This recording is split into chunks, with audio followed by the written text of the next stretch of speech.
Okay, I've got a couple minutes. I'm gonna try to make this video before it starts raining. It's hot and muggy out here, but I'm gonna go ahead and give it a try. I'm not very good at this. Honestly, I've never really made a video like this before. So, why am I doing it?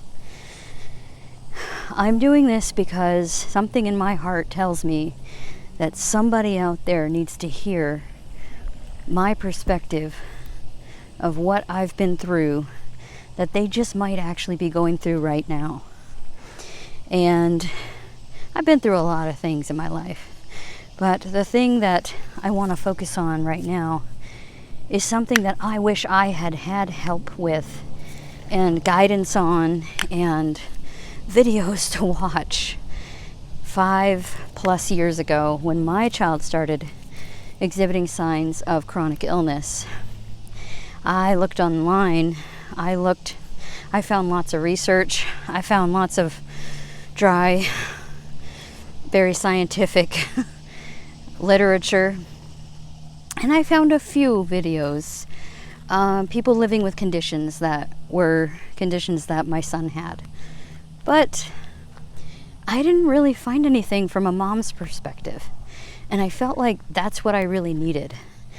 And well, I've been through it for a while now, and I feel like I've come to a place in my life where I might have a few things that I could share with you to help you with this journey that you're on. So I'm going to give it a try, and if I help just one person deal with or cope with the situation that you're going through with your child, then that's why I'm doing it. For that one person that needed to hear it.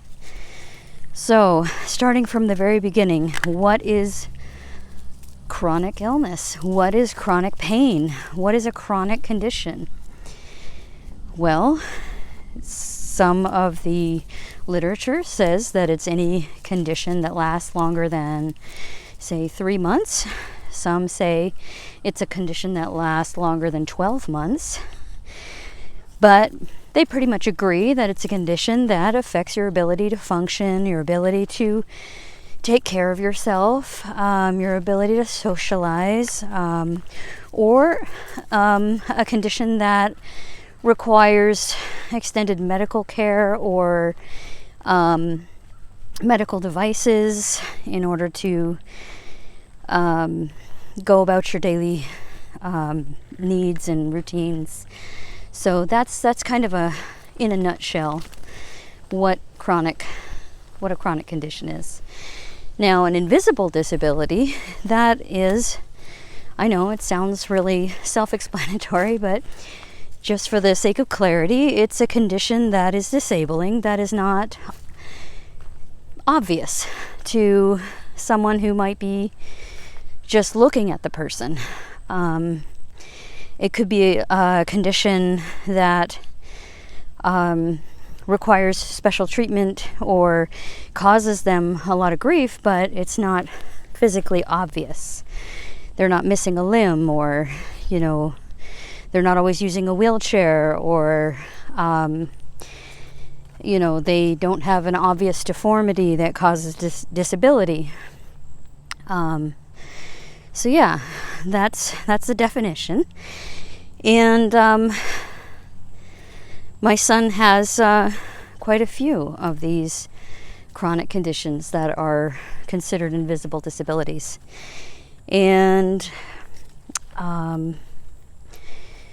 well, I guess I wanted to share some tips on how to cope with finding out that your child has these conditions, or finding out that your life is gonna be different than what you thought it was gonna be, due to these conditions. It can be really hard. It can be really emotionally difficult.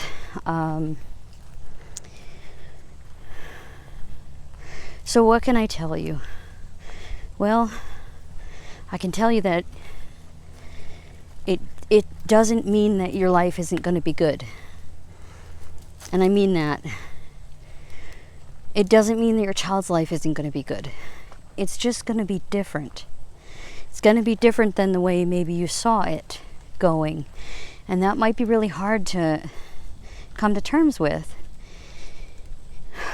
But I think one of the most important things you can do as a parent of a child with these chronic or invisible disabilities is to have an open mind about what a good life looks like and have hope for your child, and encourage your child, and be willing to maybe adjust your expectations and find happiness rather than expecting happiness to come to you. We have in our family practiced creating happiness. We create moments of happiness, and we create laughter, and we create fun times. And we've been in the emergency room cracking jokes. It can be a really good coping mechanism and help distract your child from whatever scary thing they're going through. I'm not saying make a joke out of it, and I'm not saying make a joke out of everything, but it can be really helpful to keep your humor available to you. Don't lose your humor. Don't lose the parts of you that your child loves about you. Don't become the parent that is just so riddled with worries and grief and so devoid of hope that your child doesn't recognize you anymore. Your child needs you, and they need you to be as happy as you can be. And they need you to show them the way, and they need you to do your own work on your own self. They need you to model self-regulation so that they can learn how to regulate their own emotions. And I'm not saying that you won't shed a tear or shouldn't shed a tear in front of your children. There are times when it's absolutely appropriate to cry with them or to cry for them. But we don't want to be freaking out in front of our kids. That's scary for them. They need us to be confident. They need us to appear to be in total control of our emotions. And, if you need to, when your child is sleeping, you grab a pillow and you go in your bedroom closet and you cry. Believe me, I have. And then you wash your face. And then you think of all the reasons why you can still be happy and why you should be grateful, or things that you can be grateful for. And you go to sleep while you still can. A good cry can be really helpful to relieve your emotions. But you can't dwell there. You can't stay there. Your child needs you to pick yourself up, put yourself together, and show up for them in the morning. Because their life is hard. My son, sometimes he would knock on the wall to get my attention in the morning when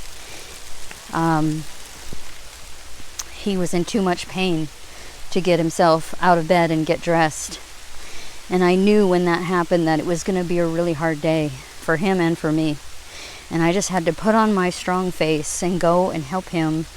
And sometimes I had to carry him, and sometimes I had to pull out the wheelchair, and it was hard, emotionally and physically, especially as my son started getting older. Now he's 15.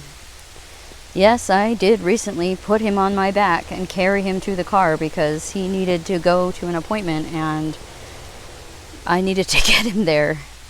Probably wasn't the wisest choice, but I did get him there and I didn't hurt myself. But, this is what I'm talking about. You gotta be strong. And yes, it's raining now. It's a matter of fact, it's pretty much pouring. But I told myself I was gonna finish this video. So that's what I'm doing. I'm finishing it. So I hope this has been helpful for you. And I will continue posting, and I will continue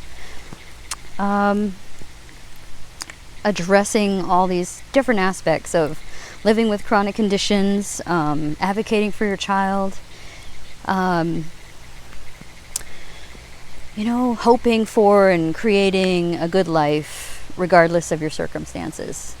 These are things I like to talk about. And I like to give you encouragement and tell you that you're doing a great job and tell you to hang in there. I love you. Bye.